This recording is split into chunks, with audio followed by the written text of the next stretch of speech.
నమస్తే, welcome to Suman TV. ప్రస్తుతం మనతో పాటు ఉన్నారు ప్రముఖ ఆస్ట్రాలజర్, జ్యోతిష్య రత్న, జ్యోతిష్య చక్ర వైభవ నిపుణులు డాక్టర్ రాళ్లపల్లి రవికుమార్ గారు.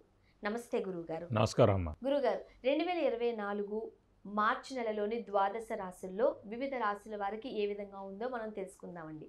ముందుగా మార్చి నెలలోని ద్వాదశ రాశుల్లో నవగ్రహాలు ఎక్కడెక్కడ ఉన్నాయి? తప్పకుండా అండి. శరదిందు సమాకారే పరబ్రహ్మ స్వరూపిణి వాసరాపీఠ నిలే సరస్వతి నమస్తుతే. సుమన్ టీవీ ప్రేక్షకులకి నమస్కారం. తాకట్టులో ఉన్న బంగారాన్ని విడిపించి ఆ రోజు ఆన్లైన్ రేటుకే మేము కొంటాం. Sharma gold company. నవగ్రహాలు ద్వాదశ రాశుల్లో మార్చి నెలంతా ఎక్కడ ఉన్నాయో ఇప్పుడు తెలుసుకుందాం. ముందుగా సూర్యుడు వచ్చేసి మనకి మీనరాశిలో ఉన్నారు. అలాగే మనకి బుధుడు వచ్చేసి అదే మీనరాశిలో నీచ స్థానంలో ఉన్నారు. నెక్స్ట్ గురువు వచ్చి మనకి మేషరాశిలో ఉన్నారు. అలాగే రాహు మనకి మీనరాశిలో ఉన్నారు. అలాగే కేతు వచ్చేసి మనకి కన్యారాశిలో ఉన్నారు. ఇక శుక్రుడు మనకి కుంభరాశిలో ఉన్నారు. అలాగే శని స్వస్థానమైన కుంభరాశిలో ఉన్నారు. అలాగే కుజుడు కూడా మనకి కుంభరాశిలో ఉన్నారు. ఓవరాల్గా చూసుకుంటే కనుక కుంభరాశి మీనరాశిలో మూడు గ్రహాలు చొప్పున ఉన్నాయి. కాబట్టి ఈసారి కొంచెం జాగ్రత్తగానే చెప్పుకోవాలండి. గురుగారు, మార్చి నెలలోని ద్వాదశ రాశుల్లో వివిధ రాశుల గల వారికి ఎలా ఉండే అవకాశం ఉంటుంది, అలానే చక్కటి పరిష్కార మార్గాలు సూచిస్తున్నారు. మరి కుంభరాశి వారికి ఈ మార్చి మాసం అంతా కూడా ఎలా ఉండే అవకాశం ఉందండి? తప్పకుండా అమ్మ. కుంభరాశి అనగానే మనకి ధనిష్ట 3-4 పాదాలు, శతభిషం 1-2-3-4 పాదాలు, పూర్వభద్ర 1-2-3 పాదాలు, ఈ నక్షత్రాలన్నీ కూడా కుంభరాశిలోకి వస్తాయి. ఈ రాశి వారికి మిశ్రమంగా ఉందని చెప్పుకోవాలి. ఎందుకంటే ముఖ్యంగా గురుబలం లేకపోవడం, రాహుబలం లేకపోవడం, కేతుబలం లేకపోవడం, శని బలం లేకపోవడం. గురువు తృతీయ స్థానంలో ఉన్నాడు, ద్వితీయ స్థానంలో రాహు ఉన్నాడు, అష్టమ స్థానంలో కేతు ఉన్నాడు, రాశిలో శని ఉన్నాడు. అష్టమ స్థానం ఆరోగ్యం మరియు ఆయుష్ మరియు యాక్సిడెంట్స్, అలాంటి స్థానంలో కేతు ఉన్నాడు. కాబట్టి కొంచెం వెహికల్ డ్రైవింగ్ జాగ్రత్తగానే చేయాలి, ఆరోగ్యం జాగ్రత్తగా చూసుకోవాలి. అలాగే ద్వితీయ స్థానం అంటే వాక్ స్థానం, కుటుంబ స్థానం, నేత్రస్థానం, ధనస్థానం, అలాంటి స్థానంలో రాహు ఉన్నాడు. రాహు సాధారణంగానే చాలా డేరింగ్, డాషింగ్, డైరెక్ట్గా ఏమన్నా మొహం మీద అనేసే టైపు. అలాంటి స్థానంలో వాక్ స్థానంలో రాహు ఉన్నాడు. కాబట్టి ఎవరున్నా కూడా వాళ్ళని స్ట్రైట్ ఫార్వర్డ్గా ముక్కుసూటిగా వాళ్ళ మొహం మీదే అనేయడం. అలాగే ధనానికి కొంచెం ఇబ్బందిగా ఉండడం రాహు ఉన్నందుకు, ఇదే ద్వితీయ స్థానం. అదే కుటుంబంలో కూడా చిన్న చిన్న కలహాలు అవ్వడం, జరగడం. ఎక్కువగా మాట పడాల్సి వస్తుంది. కుంభరాశి గల వారికి ఇబ్బంది ఎక్కువ. మనం మౌనంగా ఉంటే సరిపోద్ది, కానీ మౌనంగా ఉండనివ్వదు పరిస్థితులు.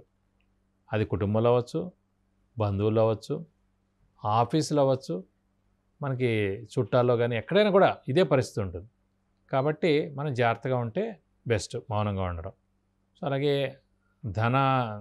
ధనస్థానం కూడా ద్వితీయమైంది. అలానే ధనస్థానంలో కూడా రాహున్నాడు. కాబట్టి ఆర్థికంగా ఇబ్బందులు కలగడం, అప్పులు పెరిగిపోవడం, మాట పడాల్సి రావడం, డబ్బు తీసుకున్నావు ఎప్పుడు ఇస్తానే, ఇవన్నీ కూడా ఇంటి మీదకి రావడం, ఇలాంటివన్నీ కూడా చిన్నవన్నీ కూడా జరుగుతూ ఉంటాయి. అలాగే ఇవన్నీ కాకుండా దైవబలం, దైవానుగ్రహం సంబంధించిన గురువు కూడా తృతీయ స్థానంలో ఉన్నాడు. కాబట్టి ఆ బలం కూడా లేదు. కాబట్టి ఇంకా ఉధృతం అయిపోతుంటాయి మనం.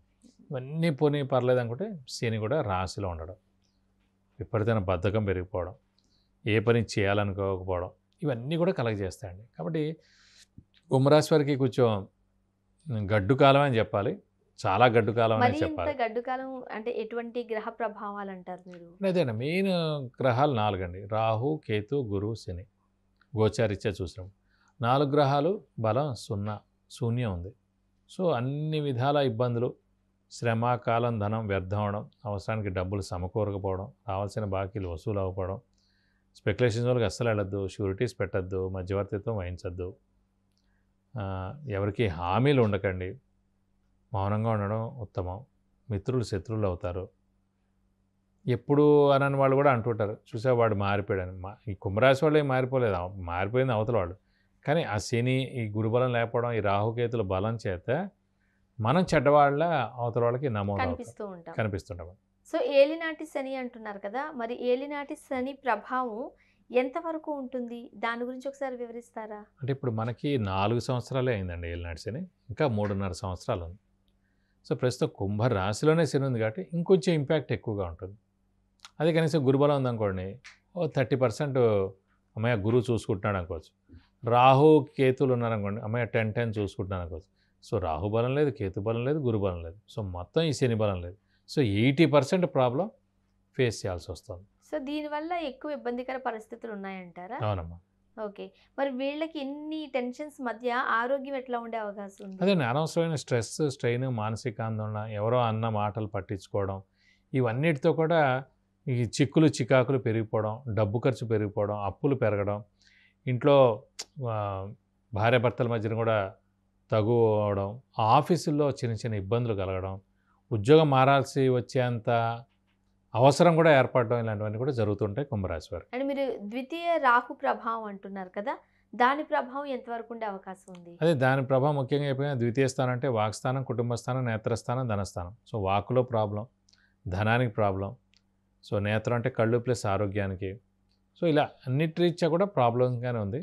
కాబట్టి మనం మౌనంగా ఉండి జాగ్రత్తగా దైవబలం పెంచుకొని మనం ఏదైనా సేవా కార్యక్రమాల్లో పాల్గొని అలా మంచి పనులు అన్నీ చేసుకుంటూ పోతే కనుక కొంచెం మనం కల్పించుకొని చేసుకుంటే చేసుకుంటే కొంచెం ఇంపాక్ట్ అనేది తగ్గుతుంది. మరి ఉద్యోగస్తులకు ఎలా ఉంటుందండి? ఉద్యోగస్తులు ఖచ్చితంగా ఇల్లు మారడం కానీ, ఉద్యోగం మారడం కానీ, ట్రాన్స్ఫర్ అవ్వడం కానీ, వేరే ఊరు వెళ్ళి జాబ్ చేయడం కానీ, లేదంటే ఫారెన్ వెళ్ళడం కానీ, ఇవన్నీ కూడా జరిగేందుకు అవకాశాలు చాలా ఎక్కువగా ఉన్నాయి. మరి ముఖ్యంగా ఉద్యోగస్తులకి ఇలా మిశ్రమ ఫలితాలు ఉన్నప్పుడు వ్యాపారస్తులకి అనుకూలించే అంశమేనా? వ్యాపారస్తులు అస్సలు అనుకూలించేటట్టు లేదండి. కొత్తగా ఎందుకంటే ఎవరైనా వ్యాపారం స్టార్ట్ చేద్దాం కొత్తగా వాడు మటుకు చేసేవాడికి ఒక ఏడాది ఆగాలి. ఇంకా ఏడాది ఆగితే కనీసం పంచమంలో గురువు వస్తాడు, సరే గురుబలం ఉంటుంది, పర్వాలేదు. కానీ ఇప్పుడు అసలు వ్యాపారస్తులు కొత్త వ్యాపారం స్టార్ట్ చేయొద్దు, స్పెక్యులేషన్ జోలికి వెళ్ళొద్దు, ఉన్నది ఎక్స్పాన్షన్ చేయొద్దు, ఉన్నది ఏదో జస్ట్ మామూలుగా నడుపుకుంటే సరిపోతుంది. అంటే సంతానం గురించి ఎవరైనా వాళ్ళ ప్లానింగ్ ఉందనుకోండి, సంతానం అయితే కనుక ప్రస్తుతం అంత కలగేందుకు అవకాశాలు తక్కువగానండి. ఇంకొక ఏడాది వాళ్ళు ఆగాల్సిన పరిస్థితి ఉంటుంది. ఓకే. సో కుటుంబ సమస్యలు, వైవాహిక జీవితం, అవి మటుకు చిన్న చిన్నవి తప్పవు, ఇబ్బందులు తప్పవు. సో మౌనంగా ఉండడం, చూస్తూ ఉండడం, ఎక్కువగా కలగజేసుకోకపోవడం ఏ విషయంలో అలా ఉంటే కనుక మనకి ప్రాబ్లమ్స్ ఒక 50% సాల్వ్ అయిపోతాయి. అండ్ మరి పిల్లలకు కావచ్చు, అంటే విద్యార్థులకి, స్టూడెంట్స్కి ఎలా ఉండే అవకాశం ఉంది? విద్యార్థులు కూడా అంటే కష్టపడి చదవాలండి బాగా. ఎందుకంటే సాధారణ కుంభరాశికి అధిపతి శనియుడు కాబట్టి కొంచెం బద్ధకం ఎక్కువగా ఉంటుంది. కాబట్టి బద్ధకం తొలగించుకొని నాకు అన్నీ వచ్చులే, నాకు అన్నీ గుర్తున్నాయిలే అని అనుకుంటారు. కానీ అక్కడ పెన్ను కరెక్ట్ ఎగ్జామ్ పేపర్ మీద రాసేటప్పటికి మర్చిపోవచ్చు.